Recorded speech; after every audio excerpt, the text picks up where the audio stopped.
오늘 하나님께서 우리에게 허락하시는 말씀은 구약성경 사무엘상 7장 10절부터 12절까지 말씀입니다. 허락하신 말씀을 우리 정성 다해서 받들어 읽습니다. 10절 시작합니다. 사무엘이 번제를 드릴 때 블레셋 사람이 이스라엘과 싸우려고 가까이 오매 그날에 여호와께서 블레셋 사람에게 큰 우레를 발하여 그들을 어지럽게 하시니 그들이 이스라엘 앞에 패한지라. 블레셋 사람들이 미스바에서 나가서 블레셋 사람들을 추격하여 뱃갈 아래에 이르기까지 쳤더라. 사무엘이 돌을 취하여 미스바와 센사에 세워 이르되 여호와께서 여기까지 우리를 도우셨다 하고 그 이름을 에벤에셀이라 하니라. 아멘.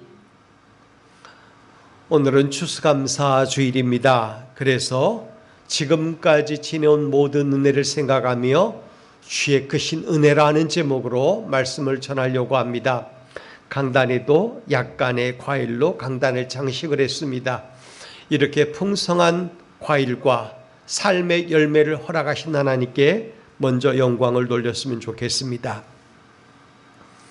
공자는 자신이 싫어하는 인간상이 있다고 말하면서 몇 부류로 나누어서 얘기했습니다. 그 가운데 하나가 뭐냐? 다른 사람의 실패를 기뻐하는 사람, 자기가 싫어한다는 거예요. 사실 우리도 그렇죠. 또 두 번째로 뭘 하겠냐면 헐뜯는 자 앞에서 맞장구 치고 뒤에서 욕하는 사람, 이 사람도 공자는 싫다고 그랬어요. 세 번째로 용기는 있으나 예의가 없는 사람, 이 사람도 공자는 싫다고 그랬어요. 그 다음에 네 번째로 은혜를 원수로 갚는 자, 감사할 줄 모르는 자라고 했는데 그 가운데 공자가 가장 싫어하는 인간상으로 네 번째를 들었어요. 감사할 줄 모르는 사람이라는 거죠. 그렇기 때문에 감사는 인간의 마음속에 항상 살아 있어야 되는데 자기가 받은 은혜, 받은 사랑, 이에 대해서 감사할 줄 아는 사람이 둬야 한다는 거예요. 사실 감사는 습관이에요. 그래서 감사를 자꾸 말하고 표현하는 사람은 감사가 계속 살아나는 거예요. 감사가 이어지는 거죠. 전 그래서 저나 여러분 모두 오늘부터 감사합니다 라는 말을 더 많이 쓰고 살았으면 좋겠어요. 입에 마치 자물쇠를 채우듯이 감사라는 말이 한마디도 나오지 않는다면 이건 문제가 있는 거라는 거죠. 성경에도 뭐라고 하죠? 항상 기뻐하라, 쉬지 말고 기도하라. 그 다음 중요한데 범사에 감사하라 그랬어요. 범사가 뭐예요? 모든 일에, 모든 시간 앞에, 모든 사건 앞에, 모든 상황 앞에 감사라는 거죠. 감사합니다. 정말 감사합니다. 오늘부터 저나 여러분 모두 더 감사할 수 있는 귀한 삶을 살아내기를 주님의 이름으로 부탁드립니다. 미국에서 유학하는 여학생이 잠시 국내에 왔답니다. 출국하기 전날 눈길에 그만 미끄러지고 말았어요. 그 사고로 출국을 못하게 되고 팔에 금이 가서 인대가 손상되는 부상을 당했기 때문에 병원 신세를 질 수밖에 없게 되었습니다. 입원하는 딸을 엄마가 간호함에 있을 때 손녀가 다쳤다는 소식을 듣고 시골에서 할머니가 왔습니다. 급하게 오른 거예요. 할머니는 풀에 죽어 있는 손녀를 보고 함께 기도하자라고 하셨습니다. 그러면서 기도할 때 뭐라고 했냐면 우리 손녀가 대굴박이 뽀사지지 않고 팔이 뽀사져 감사합니다. 또 다리 몽댕이가 부러지지 않고 팔이 부러져 감사합니다. 궁뎅이 뼈가 다치지 않아 감사합니다. 또 밥 안 먹는 팔이 다쳐 감사합니다 라고 하는데 경건한 마음으로 두 손을 잡고 기도하고 있던 모녀가 기도하다가 그만 웃고 말았다는 얘기예요. 여러분, 받은 은혜를 생각하면 이것도 감사하고 저것도 감사한 거예요. 무엇보다 내가 예수를 구주로 믿고 하나님을 아버지로 모시고 사니 가장 큰 감사거리고 이 시간도 예배 드릴 수 있는 자리로 온 거, 움직일 수 있는 건강 주신 거, 다닐 수 있는 직장 주신 거, 그리고 아직도 쓸 수 있는 물질의 일부가 있는 거, 정신 멀쩡한 거 다 감사한 거라는 거예요. 그러니 감사로 인생을 소노해 나가는 저와 여러분이 되었으면 좋겠습니다. 각각 자기 인생과 환경을 보죠. 어떤 사람이 말하기를 인생은 해석이다 라고 말을 했습니다. 해석하기 나름이라는 거예요. 어떻게 해석하느냐에 따라서 입에서 나오는 고백이 달라지는 거예요. 불평이나 원망이 자꾸 만들어지면 해석의 관점이 원망과 불평에 사로잡혀 있는 거예요. 근데 감사가 입술에서 계속 나오고 그 마음에 감사가 움터 나오면 해석에 감사가 살아있는 거예요. 저는 인생이 감사의 해석으로 가득 차게 되기를 바랍니다. 감사할 게 없는데 라고 말하지만 실제 깊이 들어가 보면 감사할 수밖에 없는 거예요. 원망과 불평, 탄식 속에 빠지지 않길 바랍니다. 주전 1100년경이었습니다. 이스라엘 백성들은 하나님의 크신 은혜를 체험을 했습니다. 미스바 전투라고 하는데 블레셋과 싸울 때입니다. 국난 앞에서 그들은 기도하지 않을 수가 없었어요. 엎드려 기도했는데 그들에게 하나님의 도심이 임한 것입니다. 그래서 하나님께서 그들에게 베푼 은혜를 기억하면서 감사하기 위하여 에벤 에셀이라고 하는 기념비를 세우고 베풀어 주신 은혜를 감사하며 영광을 하나님께 돌렸습니다. 오늘 본문 말씀이에요. 에벤 에셀. 그 말이 뭐죠? 하나님께서 여기까지 우리를 도우셨다 하는 얘기입니다. 하나님께서 우리를 여기까지 도와주셨다는 거예요. 여러분, 우리 하나님은 여러분을 긍휼히 여기시는 분입니다. 지금도 불꽃 같은 눈동자로 감찰하시는 분입니다. 그의 능하신 팔로 붙들어 주시는 분입니다. 그렇기 때문에 그분은 우리가 어떤 환경에 놓아 있을지라도 우리가 그를 아버지라고 부르며 그에게 의지하면 반드시 우리의 부르짖음에 응답하시고 귀 기울여 주시고 도와주셔요. 심지어 우리가 부끄러움 가운데 빠져 있을지라도 그 부끄러움에서 벗어나게 하시고 그 모든 것을 회개할 때 소멸시켜 주시는 분이 바로 그 하나님이에요. 그래서 고치시고 싸매 주시는 분이라고 성경은 표현하고 있습니다. 이스라엘은 과거 종살이하던 애굽에서 벗어났습니다. 그리고 거친 광야에 들어섰을 때 먹을 것과 마실 것이 없었죠. 그래 하나님께서 어떻게 하셨습니까? 그 긍휼을 입어야 될 백성들에게 구름 기둥과 불 기둥으로 인도하시고 먹을 것 마실 것 공급하지 않았습니까? 편팔로 그들을 보호하셔서 그들을 쫓는 백성, 우겨싸는 백성들을 물리쳐 주신 분이 바로 하나님이에요. 단 한순간도 보호의 손길을 거둔 적이 없으십니다. 하나님은 함께 하시는 분이에요. 그러나 그들이 하나님을 버릴 때 하나님은 잠시 그들에게서 눈길을 돌리셨습니다. 결국 전쟁에 패하고 고난이 찾아오고 민족이 되는 일이 없었어요. 이때 하나님께서는 주의 종을 보내셔서 그들에게 구원의 말씀을 선포하셨어요. 사무엘은 하나님의 뜻을 받들어 여러분 우상을 버리십시오. 돌이켜 신앙을 회복하십시오 라고 외쳤고 부흥운동을 벌였습니다. 온 백성이 이 사무엘의 말을 듣고 어디로 모입니까? 미스바로 모이는 거예요.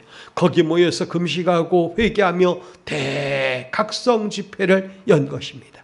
그들이 잘못한 것을 영적으로 깨닫기 시작하는 것입니다. 회개운동을 벌인 거예요.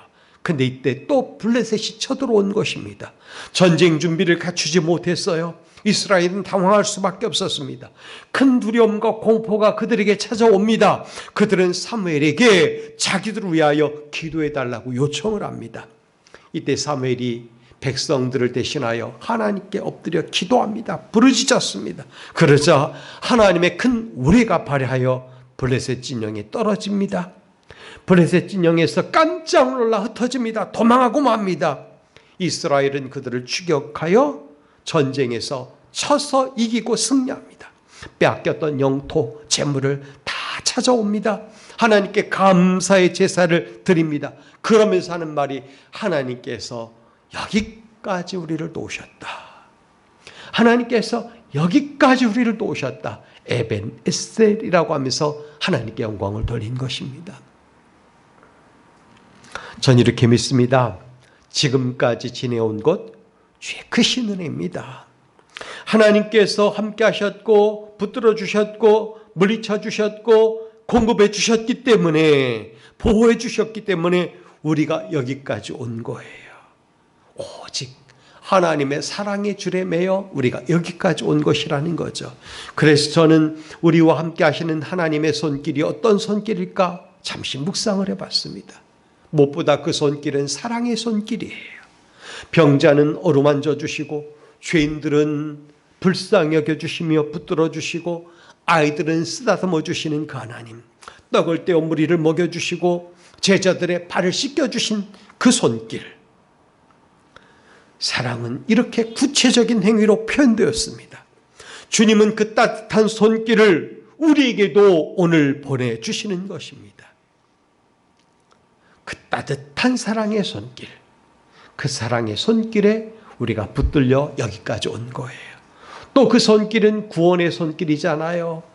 우겨싸임 당할 때, 죄에 빠져 신음할 때, 눈물을 흘릴 때, 아플 때, 앞길이 막막할 때 거기서 건져내 주시고 일으켜 주시고 용기를 주시고 오히려 앞장서서 이기게 해주시는 그 능력이 하나님의 손길, 구원의 손길이 우리와 함께 하셨던 거예요. 지금까지 지내온 올 한 해의 삶을 돌이켜보면 하나님의 도우시는 손길, 구원의 손길이 항상 우리와 함께 하셨습니다. 우리는 그 사랑의 손길, 구원의 손길에 매여 여기까지 온 거예요. 성도 여러분, 지금까지 우리 생명 누가 지켜주셨습니까? 삶의 터전과 산업과 그리고 우리 가정을 누가 보호해 주셨습니까? 오늘 우리가 있게 된 것이 누구의 은택입니까? 오늘 우리는 눈을 들어 하늘을 보며 하나님 앞에 외쳐야 합니다. 하나님, 여기까지 하나님이 우리를 도와주셨습니다. 감사합니다 하면서 우리도 에벤에셀의 기념비를 세워야 되는 거예요. 하나님께 진정 감사하는 마음으로 한 해를 보내는 사람은 행복한 사람이고 복받은 사람일 것입니다. 그런 사람에게 주께서 더 큰 복을 내려주시고 복에 복을 더하여 주실 거라는 거죠. 한 불우한 소녀가 있었습니다. 이 소녀는 홀어머니와 단둘이 살았는데 집안이 매우 가난하여 심지어 먹을 것도 없었습니다. 때로는 물로 허기진 배를 채웠습니다. 때로는 줄여 죽을 직전에 이웃의 도움으로 겨우 살아납니다. 게다가 설상가상으로 제2차 세계대전이 터졌습니다. 소녀는 계속해서 굶주림에 빠졌고 허덕일 수밖에 없었습니다. 다행히 유니세프에서 전쟁을 치르고 있는 지역의 아동들에게 빵과 우유를 나눠주었는데 이 소녀도 그 구제품을 먹고 겨우겨우 버텼습니다. 그리고 장성합니다. 그리고 배우의 길에 들어서서 세계적인 영화 배우가 됩니다. 그 소녀의 이름이 바로 오드리 헵번이에요. 이 소녀는 극심한 가난과 굶주림에 처했을 때 자기가 도움을 입었던 그 사실을 한시도 잊지 않았습니다. 그래서 자기가 성공했을 때 지난 과거의 일을 생각하며 이 단체의 홍보대사가 되었습니다. 특별히 아프리카의 소말리아 같은 지역의 굶주린 아이들에게 찾아가 먹을 것을 주며 아낌없는 봉사를 합니다. 그래서 그녀를 일컬어 아프리카의 천사라는 별명을 얻게 해줍니다. 그리고 일생을 마친 것입니다. 우리도 마찬가지입니다. 어려울 때 함께 하신 하나님, 돌봐주셨던 그 하나님, 그 하나님께서 우리를 지켜주신 그 은총을 단 한시도 잊으면 안 되는 거예요. 오늘 우리도 크고 작은 어려움에 직면해 있습니다. 국가적으로도 그렇고 또 우리 개인적으로도 결코 쉬운 삶을 사는 게 아니에요. 물론 옛날부터 지금까지 모든 사람은 지금이 제일 어려워 이렇게 말해왔어요. 근데 분명한 것은 과거보다 지금이 우리의 삶에 있어서는 더 낫다는 거예요. 우리가 최근에 이르러서 언제 못 먹었습니까? 언제 못 입어서 헐벗었습니까? 언제 아파서 병원에 못 갔습니까? 병원도 갔고 옷도 이것저것 입었고 먹는 것도 이것저것 먹었어요. 단지 자기에게 주어진 어떤 눌림 또는 짐들이 무겁다고 과거 어느 때보다 힘들다 이렇게 말한다는 거죠. 여러분, 그렇지만 지금까지 지내온 것 주의 크신 은혜고 그 은혜로 우리는 잘 살아왔던 거예요. 또한 하나님께서는 앞으로도 주의 크신 은혜를 베풀어 주셔서 더 잘 살아가게 하실 줄 믿습니다. 그래서 오늘 본문 말씀을 통하여 주님의 이름으로 권면하고 싶은 게 있습니다. 주의 크신 은혜를 입기 위해서 우리가 어떻게 할까? 전 오늘 4가지 간단한 이야기로 여러분과 함께 말씀을 나누면서 주의 크신 은혜를 입는 삶에 대해서 생각해 보려고 그래요. 첫 번째, 엎드려 기도하는 사람이 주의 크신 은혜를 입을 수 있는 것입니다. 여러분, 엎드려 기도함으로 주께서 여러분을 구원하시게 하시기 바랍니다. 기도는 단 한순간도 쉴 수 없어요. 단 한순간도 중단해서는 될 일이 아니에요. 여호와께서는 쉬지 말고 부르짖어 우리로 하여금 기도하게 하시는 분이에요. 그때 우리의 삶에 어둠이 깔리고 두려움이 엄습해 오죠.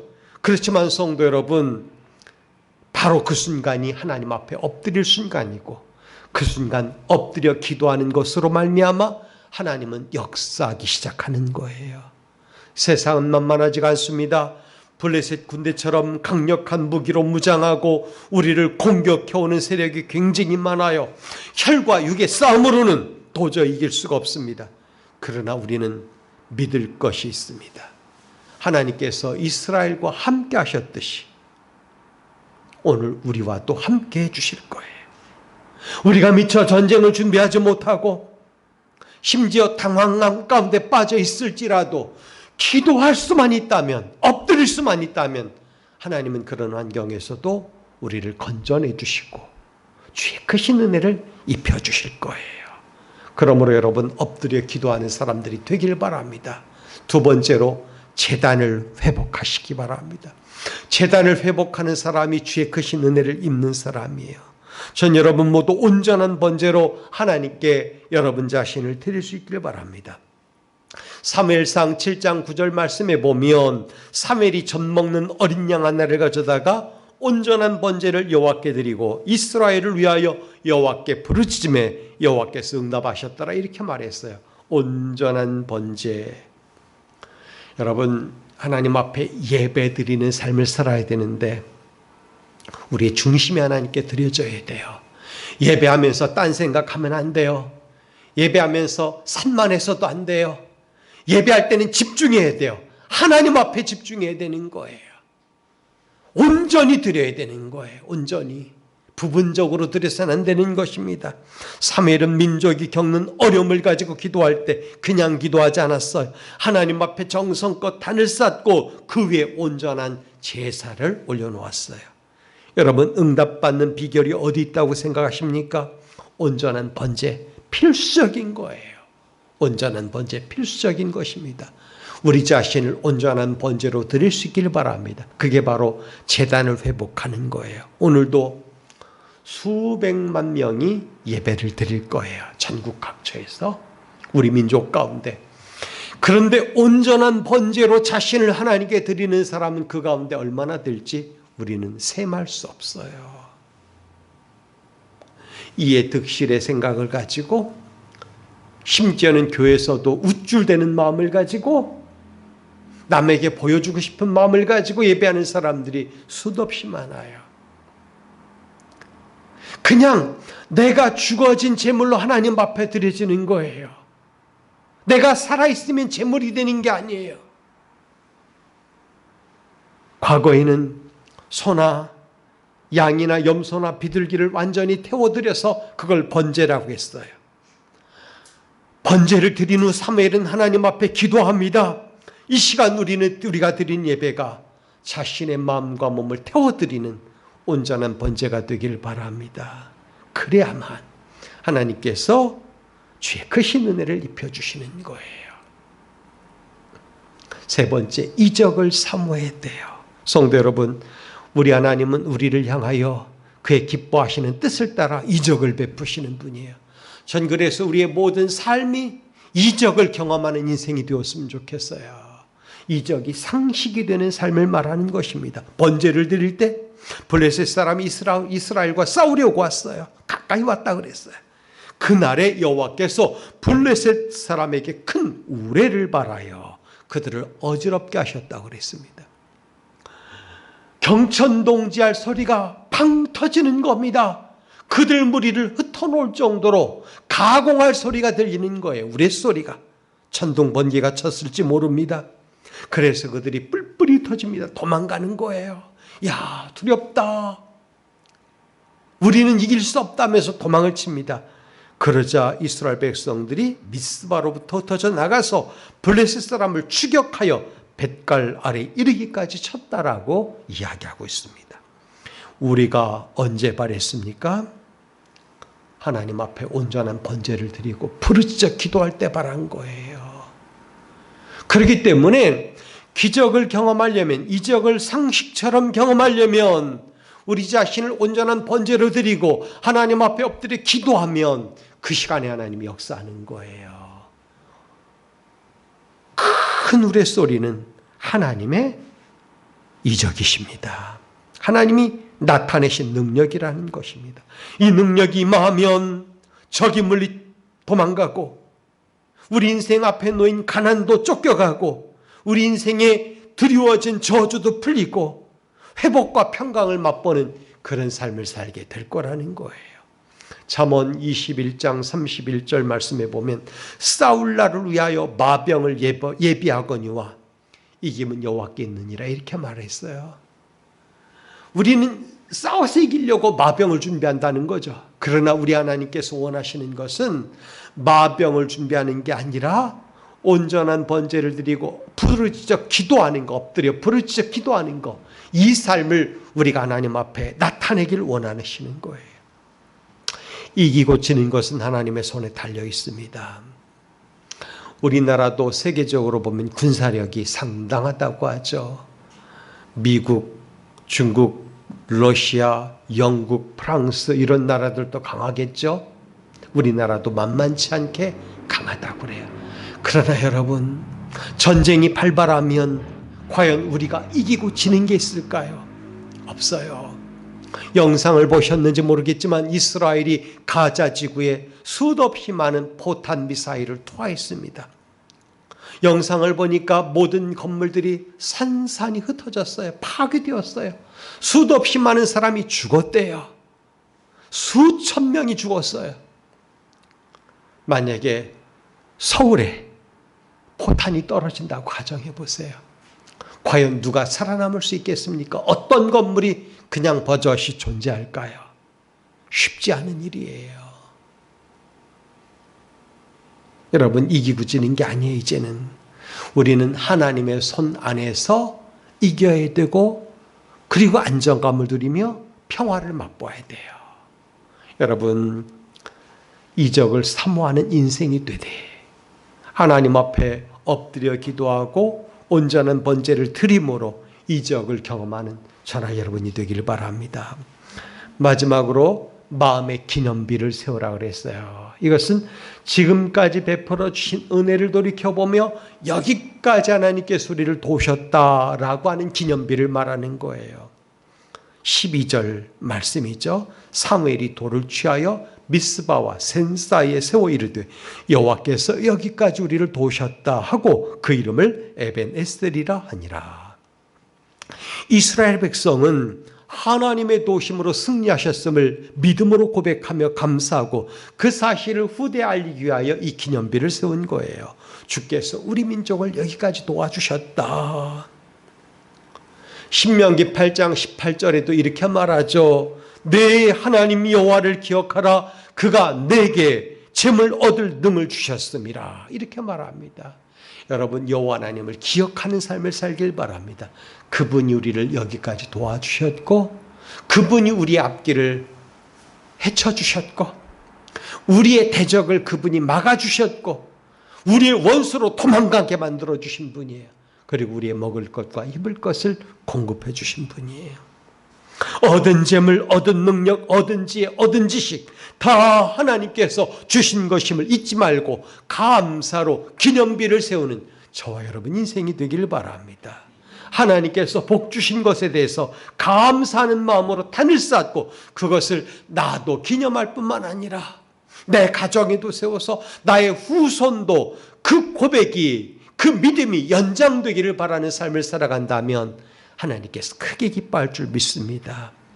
여러분, 하나님을 잊어버린 사람은 불행해요. 하나님을 잊어버린 가정도 불행합니다.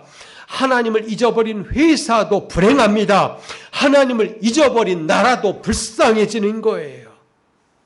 근데 우리나라는 지금 미혹의 영에 빠져 있습니다.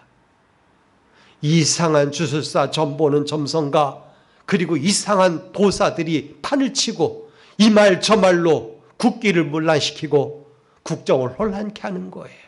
그들의 말 한마디로 도시를 들어 떠났다 하고 그들의 말 한마디로 예산을 주었다 뺏었다 하기도 하고 그런단 말이에요.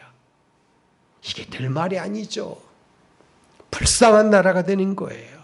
하나님께서 이 민족을 어떻게 생각하실까요? 저는 교회가 깨어 기도하며 민족의 재단을 지켜왔기 때문에 이 나라가 여기까지 왔다고 생각을 합니다. 그렇다면 도우신 하나님의 은택에 감사하며 우리도 기념비를 세워야 되지 않겠습니까? 이 민족의 기념비가 세워지고 우리 가정도 하나님이 도우셔서 여기까지 왔으니 가정에도 기념비가 세워지고 여러분 인생도 하나님이 도와주셔서 여기까지 오게 하셨으니 여러분의 마음에도 기념비가 세워져 하나님 앞에 감사로 단을 쌓는 그런 주의 자녀들이 된다면 오늘도 주의 크신 은혜라 하면서 고백하는 입술에 하나님이 만복으로 여러분에게 은혜를 입혀주시리라 믿습니다. 그런 큰 복이 날마다 부어지기를 주님의 이름으로 축복합니다. 기도하겠습니다. 하나님 고맙습니다. 지금까지 지내온 것 주의 크신 은혜라 찬송하면서도 하나님의 은혜를 놓칠 때가 참 많았음을 고백합니다. 그러나 오늘 주신 말씀을 생각하며 주의 크신 은혜를 다시 한번 마음에 새기고 마음의 기념비를 쌓고 가정과 이 민족의 재단에도 기념비를 다시 한번 수축하는 우리 모두가 되게 하여 주옵소서. 아버지 하나님, 그리하여 하나님께서 우리 인생에 베푸실 은혜를 다시 한번 사모하며 오늘도 내일도 계속해서 부어지는 하늘의 신령한 복과 땅의 기름진 복을 사모하는 주의 자녀들 되게 하여 주옵소서. 예수 그리스도 이름으로 기도하옵나이다. 아멘.